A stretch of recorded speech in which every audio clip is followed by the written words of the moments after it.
It's the Metalligger again, back with more of the best of hard rock and heavy metal, or as I call it, music with muscle. You know, knocking him dead because I'm a metalhead. It's the fifth installment of the most underappreciated albums of all time. It's today's Kick-Axe and their debut album, Vices. Take a look here.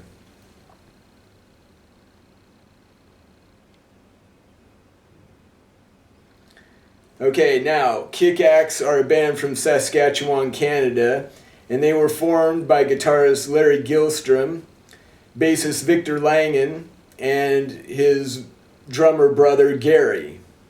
Later, another guitarist, Raymond Harvey, was added, and then Gary Langdon was replaced by Gilstrom's brother Brian. Okay, if you can all follow that.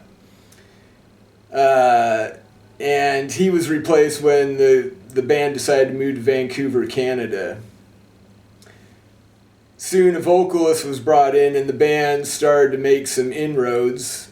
Then the vocalist was let go and a singer by the name of George Christen was brought in from Minneapolis, I believe, or maybe Madison, Wisconsin, somewhere around there.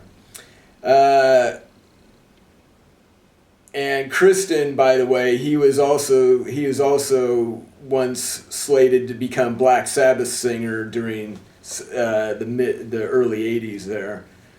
But the group then signed with Pasha Records, which was owned by Spencer Proffer, who had produced Quiet Riot's Mental Health album. You know, the one that went #1 in the States back in 1983, I believe it was.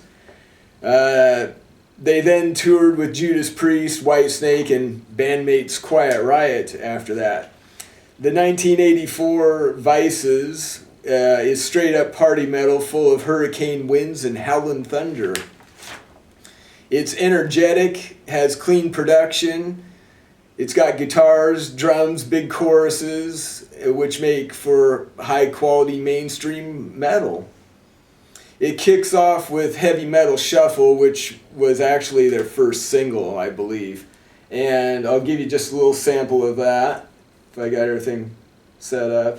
Here we go.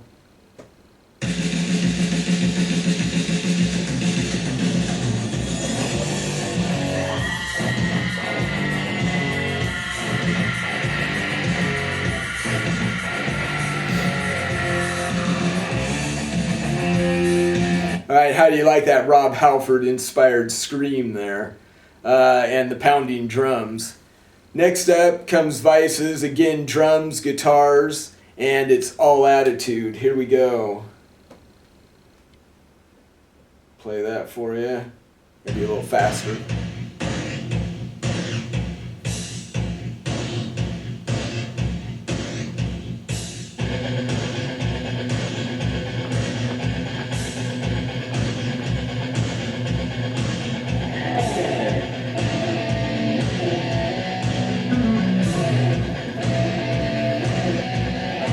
All right, next up is Stay on Top.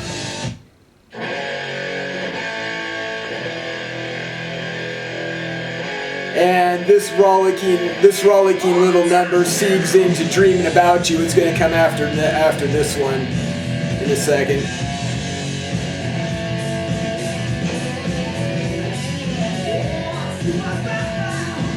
Here, so I'll give you a little sample of that seguing here.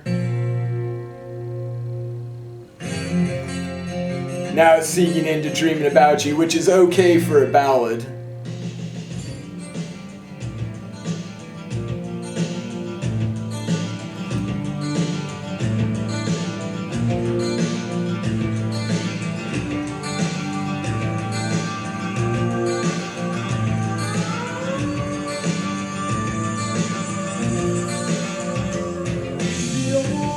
Now, next up is Maneater, which is not your typical Hall & Oates cover, but an attitude-laden song that covers similar ground with production that's heavy and adds dimensionality. Okay, so I'll give you that one. Here's Maneater.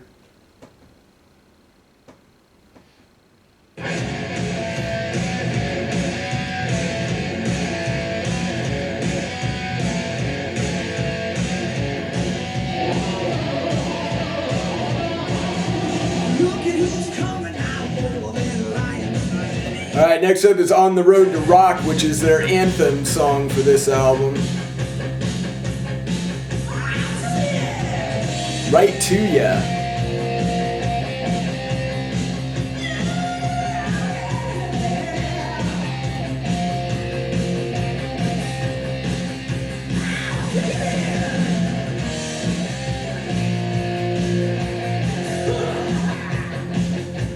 Alright, now that song's got a lot of guitar licks in it. It's a complex piece compared with many songs in the same category. After this one came Cause for Alarm, so I'll give you that. It's pretty straightforward with lots of fast choruses.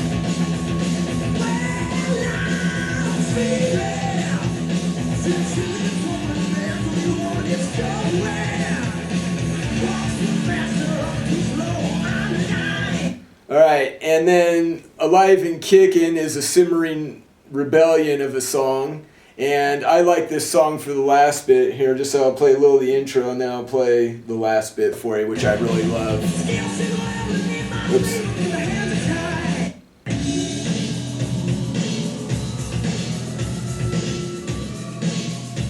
Just Alive and Kickin'.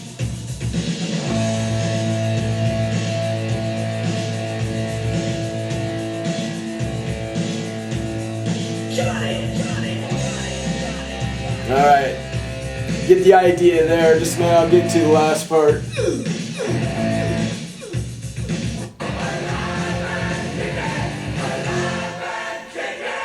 Kick ass! Yeah, there we go. And this is all the right moves. Up tempo, a bit similar to Maneater lyrically. Whoops, and I can't see what I'm doing here. Alright, then the last one is just Passing Through, which is a sing-along that rounds out this fine collection of tunes. And I'll give you just a quick sample of that one. Here we go.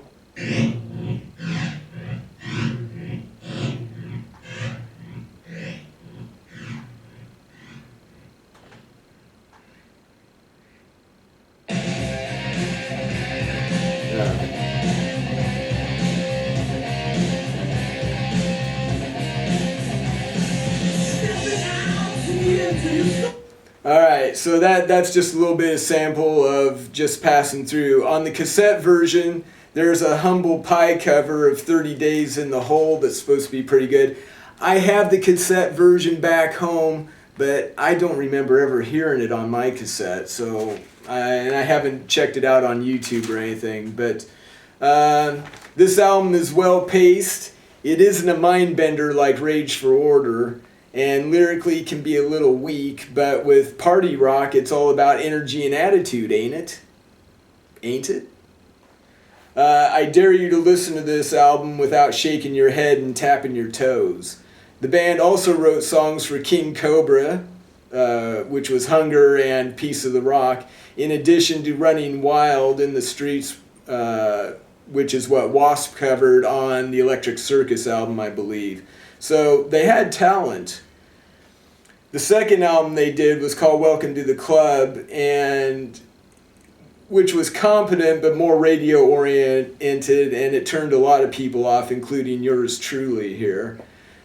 And the subsequent Rock the World saw them return to their roots, but by then the momentum had been lost.